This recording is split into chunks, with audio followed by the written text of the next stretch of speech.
నాతోటి సోదరిమణి స్థానిక ఎమ్మెల్యే కోవ లక్ష్మి గారికి, అదేవిధంగా ఎమ్మెల్సీ దండ విఠల్ గారికి, జీసీసీ చైర్మన్ తిరుపతి గారికి, అదేవిధంగా కలెక్టర్ గారికి, ఎస్పీ గారికి, ఏఎస్పీ గారికి, శ్యామ్ నాయక్ గారికి, ఏఎస్పీ, అదేవిధంగా అడిషనల్ కలెక్టర్స్ కు, మరి వేదిక మీద ఉన్నటువంటి వివిధ స్థాయి ఉద్యోగులకు అందరికీ, పత్రికా మీడియా సోదరులకు సంక్రాంతి శుభాకాంక్షలను తెలియజేస్తూ, ఈ సంక్రాంతి, ఈ నూతన సంవత్సరం ప్రతి ఇళ్లలో సంతోషం ఉండాలంటే రోడ్డు భద్రత యొక్క పరిస్థితిని మనం తెలుసుకోవాలి.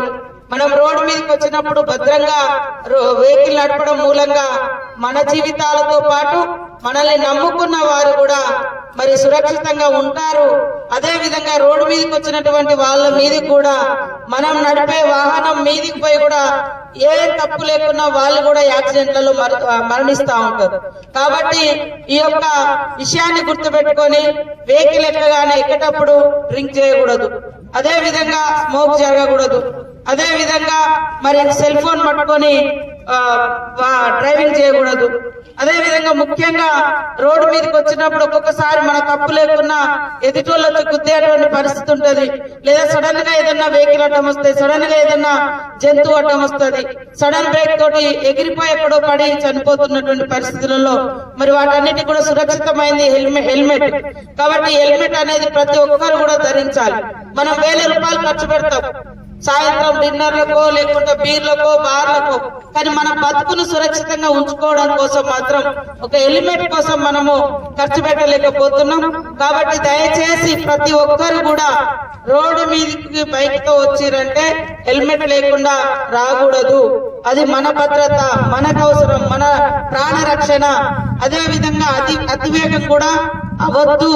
అతివేగం కూడా ఖచ్చితంగా మనం 1 గంట ముందు బయలుదేరినా పర్వాలేదు, కానీ అతివేగం కూడా మన ప్రాణంతో పాటు మనం వేగంగా పోతుంటే మన వెహికల్స్ కు ఇతరుల ప్రాణాలు కూడా బలయ్యేటువంటి పరిస్థితి ఉంటుంది. కాబట్టి ఈ భద్రత మరి జాతీయ రోడ్డు భద్రతా మహోత్సవాల సందర్భంగా సడక్ రక్షణ అభియాన్ యాత్రను ఈ రోజు మనము ప్రారంభించుకోవడం చాలా సంతోషం. ప్రతి ఒక్కరు కూడా ఈ ప్రోగ్రామ్ లో పాల్గొని మరి ఈ రోడ్డు భద్రత వాళ్ళు వేసినటువంటి కరపత్రంలో వివిధ అంశాలు దాదాపుగా 27 ఉన్నాయి. వాటన్నింటిని కూడా చదవండి, తప్పకుండా అందరికీ సురక్షితంగా ఉంటాం. కలెక్టర్ గారు ఇందాక చెప్పారు, దాదాపు ఈ జిల్లాలో 213 మంది గత సంవత్సరం నుంచి, అంటే లాస్ట్ ఇయర్ మొత్తం చనిపోయారు. మనోళ్ళు సరిగా డ్రైవింగ్ రాదు కానీ బైక్ పట్టుకొని ఎక్కుతారు, దాని మీద 3 ఎక్కుతారు. తర్వాత మరి ఎక్కడెక్కడనే ట్రాఫిక్ రూల్స్ తెలియదు, ఇట్లాంటి ఇబ్బందులు ఉన్నాయి. కాబట్టి అవన్నీ కూడా నేర్చుకోవాలి, డ్రైవింగ్ చక్కగా రావాలి, హెల్మెట్ ధరించాలి, బైక్ మీద 2 కంటే ఎక్కువ ఉండకూడదు, ఇవన్నీ కూడా పాటించాలి. ఈ సంవత్సరంలో ఒక్కరు కూడా మరణించకుండా ఈ రోడ్ల మీద యాక్సిడెంట్లతోటి మనము చర్యలు తీసుకోవాలంటే ఖచ్చితంగా హెల్మెట్ ధరించాలి, ఈ రూల్స్ పాటించాలని కోరుకుంటూ ప్రతి ఒక్కరికి కూడా సంక్రాంతి శుభాకాంక్షలతో